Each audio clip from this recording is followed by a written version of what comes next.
Now, I could simply tell you that there exist two Tokyos in two different dimensions and send you on your way with a headache. Or I could try to break this down into as many theories as I can to pinpoint who is the culprit in creating these spaces and sending demons back and forth and finding a way for two people that look exactly the same to exist in the same space. Today's video is going to be about the theory of two Tokyos, or the two Tokyo theory, or as I like to call the video, two Tokyos, two theories. This is stemming from a conversation I had with a friend, and I believe I said it best when we actually did have that discussion regarding how these Tokyos came about, solidifying the information given to us via the Game Informer deep dive, the story trailers, the gameplay trailers, and even the character introductions. So let's jump right into the notes that I have. This is semi-scripted and semi-free form, so forgive me. As of the beginning of the game, Tokyo itself, or at least the real Tokyo, is untouched. It has not been affected, in which the latest info that I covered via Game Informer in my previous video explains that the students make it back to Tokyo very early in the game, and from that moment their main objective becomes to stop the Tokyo demons from moving over to the real Tokyo. So outside of the fact that we have demons that can traverse dimensions, there seems to be rumors already spreading about demons being seen in the Takanawa Tunnel. So that raises the question, how do people even know what's going on in the other world, and how do they know about supernatural beings? Unless just how Hijiri from Shin Megami Tensei V Nocturne orchestrated the rumors in Nocturne via the Ayakashi monthly magazine that he published, and Yuko Takao leading the students into pre-planned events in the game. Someone with the ability to traverse dimensions as well, maybe a human, spreads the rumors to get people under the tunnel in the first place. And then, Da'at Tokyo demons have yet to even scratch the surface. Instead, the rumors are what bring people to the Takanawa Tunnel and cause these incidents to occur.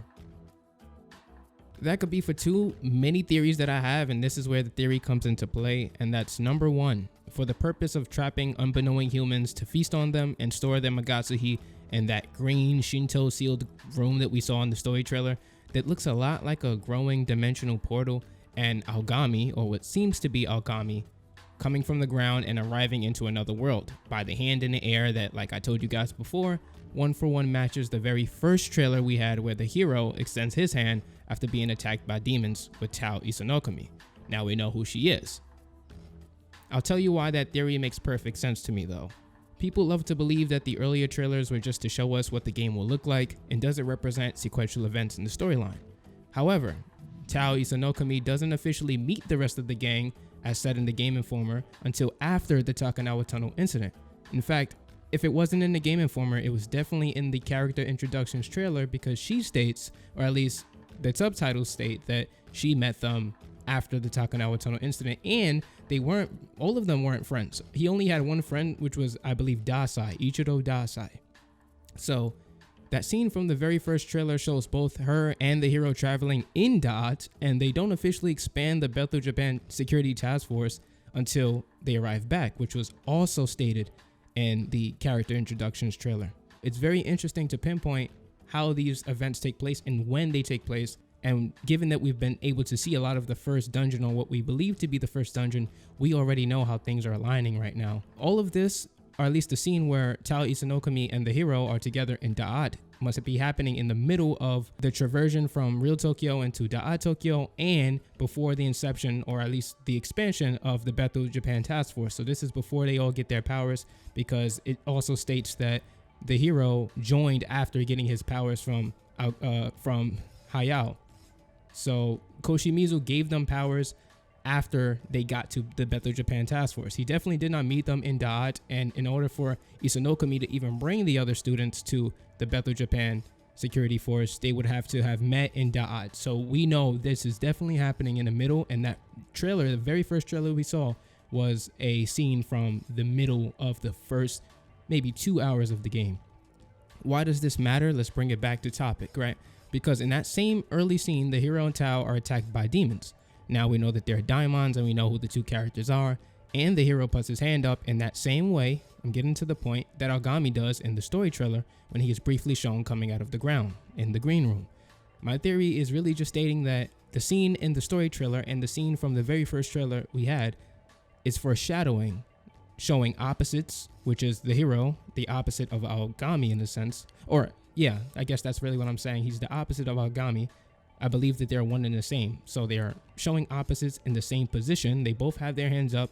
Instead, they're in each other's respective worlds. The hero puts his hand up while he's in Da'at, dying, and by contrast, Aogami is putting his hand up, rising, while he's in the real Tokyo. So they're in two different places, in two different circumstances, yet they are one and the same. So I feel like this is a way of foreshadowing not only the fact that their fates are aligned, as I said in a previous video, but also that there's something linking them outside of the fact that they merge. Tao, finding her way in the middle of all this, meeting them all for the first time after the Takanawa Tunnel Incident, already being a part of the Bethel Japan security force, and knowing the truth of Da'at as stated in the story trailer, as well as the E3 Japanese trailer. It wasn't an E3 trailer, but it was the Japanese trailer that released after the E3 trailer. I think it was E3 though. It leads me to believe that Tao Izanokami, may have been the one spreading rumors for the sake of bringing people into the Takanawa Tunnel to spectate and to fall into this trap, the Takanawa Tunnel Incident. So that brings people into Da'at. Maybe she was trying to orchestrate to get as many people as she could under that tunnel at one point, because there's also this one scene that I don't have in my script. There's a Game Informer screenshot of what's his name, Yuzuru, under the tunnel, and it seems like he's looking at someone that he doesn't expect to see under the tunnel. Now, if we look back at the story trailer, once again, no, not even the story trailer, it's the Japanese trailer that we had at E3. That Japanese trailer showed 3 students under the tunnel and 1 going there. We know the hero was heading to the tunnel. We know from this Game Informer screenshot that Yuzuru is in the tunnel, and we know that Dasai was also in the tunnel. I already explained why Izanokami wasn't there. It's because they only met. They weren't even friends, but they only met after the incident somehow, some way. But also, the fact that Yuzuru's in the tunnel and sees someone he doesn't recognize. That is the scary part, and I'm definitely going to home in on that, because we have to find out who that is. It's definitely a student. So we know a student, or at least I'm heavily implying, a student that he does not recognize is seen under the tunnel right while that incident is happening. My theory has to stop somewhere, because in the latest trailer, she does seem to be screaming for help, and this is the story trailer specifically towards the later part of it, which it really could mean anything. But to me, they attempted to throw us off by showing the tentacle demon on screen the moment she said that. She was screaming, she was like, help me or stop this, while that tentacle demon was being shown. And I believe that, honestly, this was just to throw us off game. Like, they're showing us so much information, it's starting to make sense to me. And then they show us that demon as if she's a part, maybe because she's Bethel aligned, we're going to assume that she's a hero or she's the good girl. And she seems to be kind-hearted, but once again, she also had a negative, evil-looking side in the first trailer that we saw with her in it, or at least her speaking. Once again, I feel like in the trailer, in the story trailer specifically, when they showed us that tentacle demon, they attempted to throw us off from the words and make it seem like she's saying that in response to stopping the tentacle demon. But I believe that she becomes mind-controlled. Right? That may sound crazy, but understand where I'm coming from. She is already a part of Bethel. She's already been surrounded by demons. She already knows about Da'at. She has spiritual powers, and she hears voices that she is said to have pushed away. Well, she doesn't directly say that she pushed away a voice, but the story trailer saying that she has a sixth sense and she's been having dreams. It doesn't seem like she's been exploring those dreams. Instead, she's been having them and questioning where they may come from. She's been hearing voices in her dreams. And then in the story trailer, she says that she pushed something away. And I have a reason to believe that those two ideas, the dreams and pushing away, happen at the same time or in response to one another. So I believe that somehow, some way, those spiritual pressure, her spiritual abilities somehow get used against her, and perhaps she becomes mind controlled if she cannot control that sixth sense. And I think that they just take advantage of her spiritual abilities and becomes used as a vessel, a human vessel that at some point is potentially for the tentacle demon. Maybe not like in it. Maybe I'm not implying she's the woman in the demon, but I'm implying that she's a part of a pretty wide scheme, or just this, how do I say it, a cycle of students being taken into Da'at via these rumors, or someone orchestrating rumors, someone in the real world helping the people in Da'at. So yeah, I believe that she becomes a... Wait, where did my notes go? I believe that she becomes a pawn or a vessel in the grand scheme of things, and because she's a human, and because someone was in the tunnel with Yuzuru outside of the hero and Dasai, he wouldn't say that to Dasai because he already knew Dasai, or at least he walked up to the hero and he knew that the hero was there because he told the hero to come walk with them. So we know that they're all on like cordial terms right now. They know who's there. So someone was there that wasn't supposed to be there.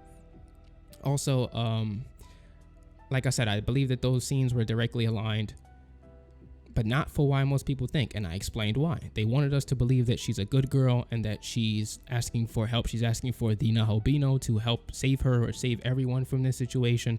In the story trailer, it seems like everyone seems to have this, I don't want to call it a change of heart, but they're very passionate about their reality. They're understanding their reality.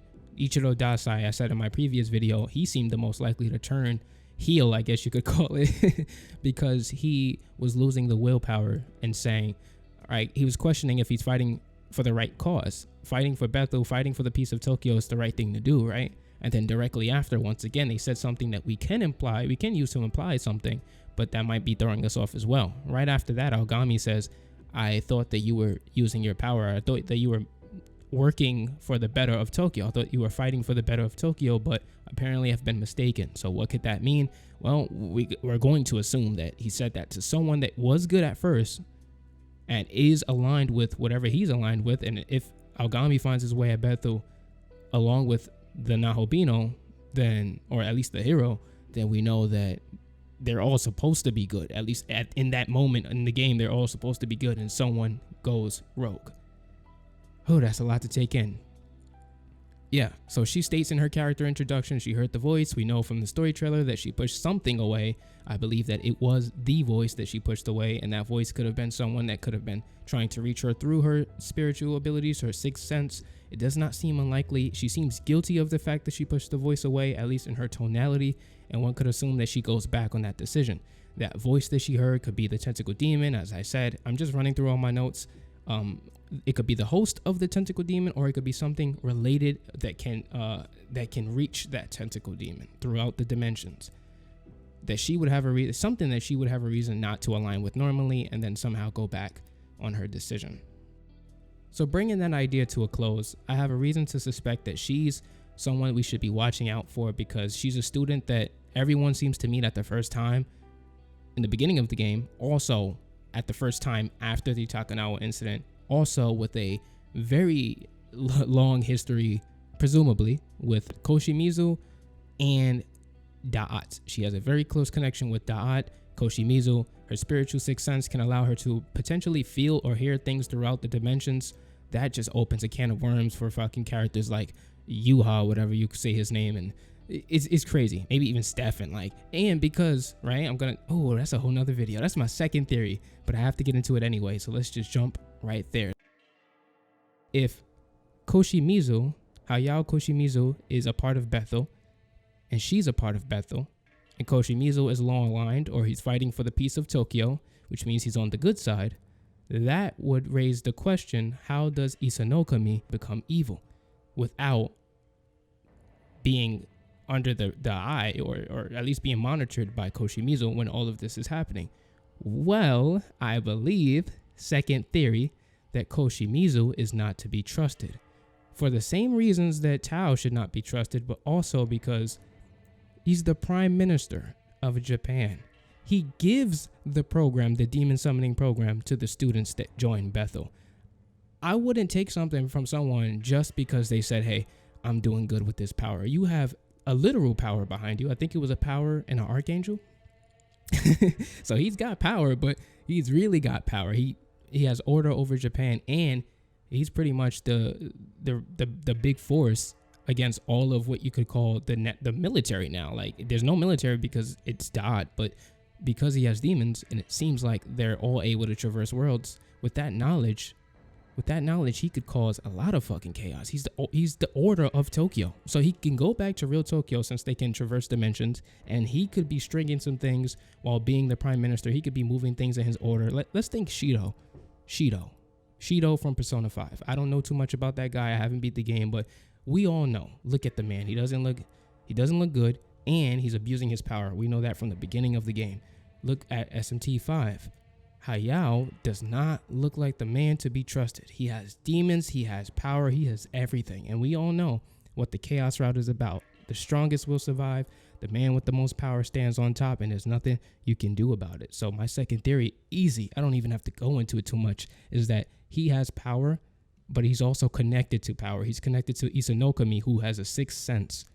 So even if Koshimizu were to become evil, or if everything has been for his own personal cause, he can use Izanokami's sixth sense against her. He has demons. She may be inexperienced when she first joins Bethel, and she could be bringing the other characters into Bethel and only helping Koshimizu's plan at large. Just like, as I said before, let's think, what's my man's name from Nocturne?